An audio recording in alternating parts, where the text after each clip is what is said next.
আল্লাহ পাক সমস্ত সৃষ্টি জগতের সৃষ্টিকর্তা ও প্রতিপালক।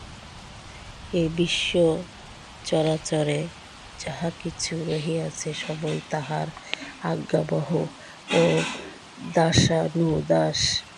বিশ্ব স্রষ্টা দয়াময় আল্লাহ তাআলার লা শরীক এক ও অদ্বিতীয়।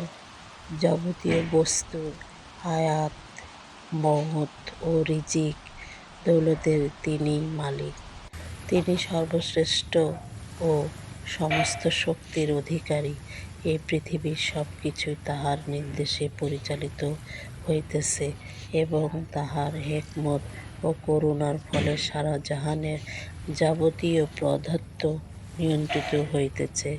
সুতরাং এহেন করুণাময় আল্লাহ পাকের পরিচয় আমাদিগকে অবশ্যই জানিতে হইবে এবং তাঁহার পরিচয় লাভে ধন্য হইতে হইবে।